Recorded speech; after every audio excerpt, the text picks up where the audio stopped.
السلام علیکم ورحمۃ اللہ وبرکاتہ۔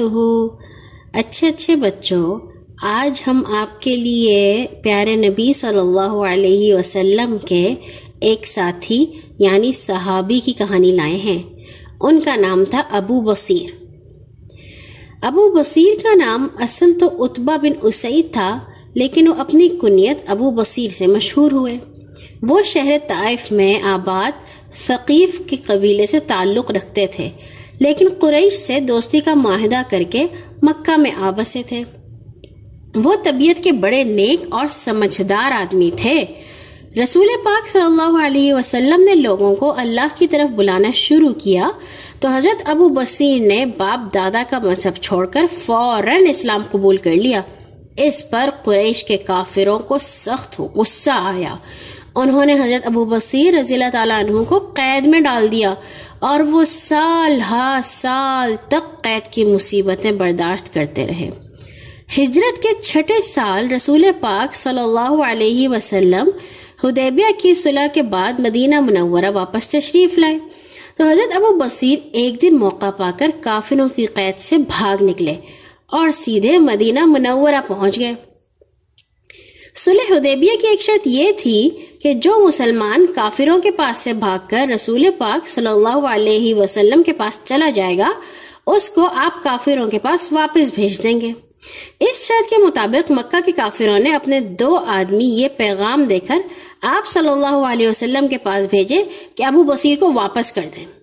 رسول پاک وعدے کی پابندی کو بہت ضروری سمجھتے تھے، اس لیے آپ صلی اللہ علیہ وسلم نے حضرت ابو بصیر سے فرمایا، ابو بصیر، تمہیں معلوم ہے کہ صلح نامہ کی شرط کے مطابق میں تمہیں اپنے پاس نہیں روک سکتا، اس لیے تم واپس جاؤ، اللہ تعالیٰ جلد ہی تمہاری رہائی کی کوئی صورت پیدا کر دے گا۔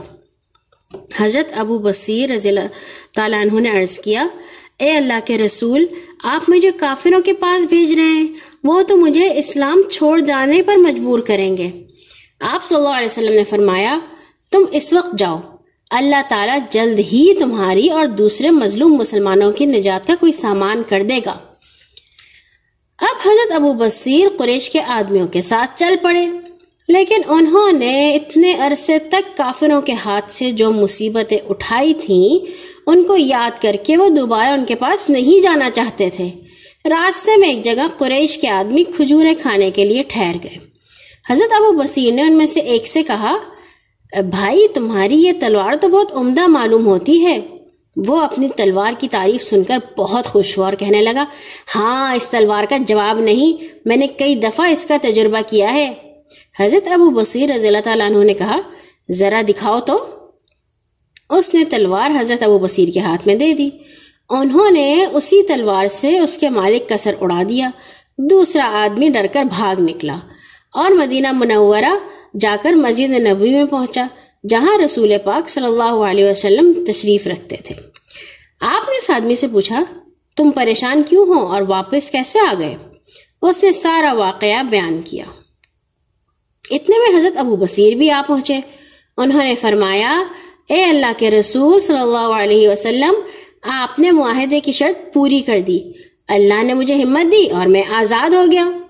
چونکہ حضرت ابو بصیر کا قریش کے آدمی کو قتل کر کے اس طرح مدینے واپس چلے جانا قریش کو سخت غصہ دلا سکتا تھا، اس لیے آپ صلی اللہ علیہ وسلم نے فرمایا، یہ شخص یعنی ابو بصیر بھی جنگ کے شعلے بھڑکانے کا آلہ ہے، اگر اس کو چند ساتھی مل جائیں۔ حضرت ابو بصیر رضی اللہ تعالیٰ عنہ آپ صلی اللہ علیہ وسلم کی زبان مبارک سے یہ الفاظ سن کر سمجھ گئے کہ اب ان کا مدینہ منورہ میں رہنا ممکن نہیں۔ وہ خاموشی سے وہاں سے چلے گئے اور سمندر کے ساحل پر واقع ایک مقام عیس میں جا ٹھہرے۔ عیس کے قریب ہی وہ راستہ تھا جہاں سے قریش کے تجارتی قافلے ملک شام آتے جاتے تھے۔ چند دن بعد ایک اور مظلوم مسلمان حضرت ابو جندل بھی کافروں کی قید سے بھاگ کر عیس آ پہنچے۔ اب دوسرے مظلوم مسلمانوں کے لیے بھی راستہ کھل گیا، جس کو موقع ملتا مکہ سے بھاگ کر عیس پہنچ جاتا۔ اس طرح تھوڑے ہی عرصے میں حضرت ابو بصیر رضی اللہ تعالیٰ عنہ کو بہت سے ساتھی مل گئے۔ اب قریش کا جو تجارتی قافلہ وہاں سے گزرتا وہ اس پر حملہ کر کے تباہی مچا دیتے۔